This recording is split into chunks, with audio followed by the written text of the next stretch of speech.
Today we are going to be looking at the most prolific female serial killer of all time. As always, we are going to be looking into the childhood, the victims, how they were caught, and also why they might have committed these crimes. So let's jump into it. Early childhood. Her name was Elizabeth Bathory. She was born 7th of August 1560 to a noble family in Hungary. Her family owned a lot of land and were very high up within society. She was very well educated. She could speak Greek, Latin, German and Hungarian. As a child, she witnessed cruel punishments that her parents would give peasants or other servants. But we do have to remember, chopping someone's fingers off for stealing a cabbage in those days was pretty normal. Elizabeth also suffered from seizures and epilepsy when she was a child. However, the doctors really did have an amazing plan of how to stop these.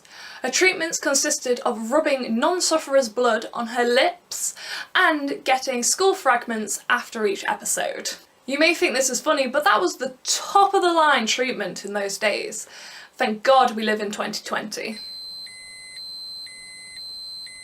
She was married when she was 13 for a political alignment. I know, 13 is very young, but in those days it was normal how social norms have changed. However, she refused to take her husband's surname as he was lower in society than she was, and let's face it, she wanted to be the boss lady, so preach. So let's move on to her victims.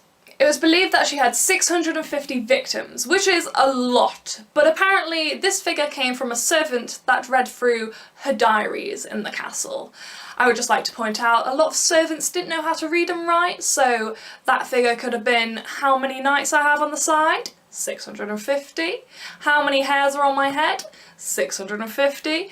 We have no idea if this is true, so keep that in mind. Apparently her victims were aged 10 to 14. A lot of these girls were servants that had come for higher paid jobs. Others were from lower noble families, sending their child to learn etiquette. But all they learnt is that Elizabeth was one crazy lady. Supposedly, Elizabeth had 4 collaborators that helped her in her evil deeds. However, these people were probably absolutely terrified of the crazy lady. It just shows what conformity can do.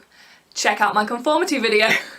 She used to torture these young girls. Some were mutilated, others were covered in honey and ants, so the ants would eat away at their skin. And apparently she even bit one in the face and tore a chunk out of someone's face. However, again, things were fabricated. She might not be a cannibal, but then she might be. Who knows? So how was she caught? Rumours started to spread after her husband's death in 1602 to 1604. Apparently there was around 300 witnesses that testified. Again, this figure could have been blown out of proportion because things get exaggerated, which is going to be a common theme. So she either did it or she annoyed a lot of people. 2 of these witnesses were court officials that apparently saw her murdering a servant girl. So she was not very sly in her killing, she just did not care. It was, I'm noble, I can do what I want and nobody's gonna tell me nothing. Eventually in 1610 she was arrested and she was put under house arrest because they were worried about doing a trial as there could be an uprising because she was such an important figure in society.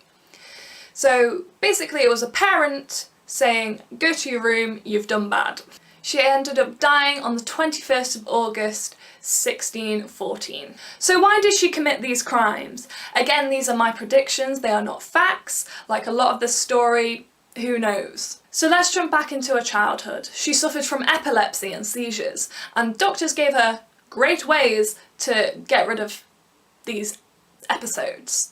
So can you see how this might have started something within her head, that she must kill non-sufferer's blood and put it on her lips? She probably took that quite literally and took it one step further to the point where she bathed in her victim's blood. Again, probably exaggerated, but it might explain why she killed so many. Maybe in her head, the more people she killed, the more blood she got, the quicker she would cure. Another thing is the fact she witnessed quite brutal punishments as a child, but we have to remember in those days, brutal punishments were not hard to come by. People died on battlefields every day, people were tortured. It was not a good time for humanity. The other thing could be her narcissism of her status. The belief that she was untouchable because she was at such high a level of society. The fact she killed the servant girl in front of 2 court officials kind of speaks for itself, that she thought she could get away with all these cruel acts. That ideology that she held, that she was above it all. A bit like Jeffrey Epstein until he got caught. And this is my favourite reason for why she committed the crimes. She was a vampire. I know. Crazy, right? They believed that she bathed in the blood of virgins so that she could keep her youth. What a great theory. I love it so much. But realistically, my theory is that she decided to kill these people to cure her illness, and she thought that she could easily get away with it and there would be no consequences for her actions.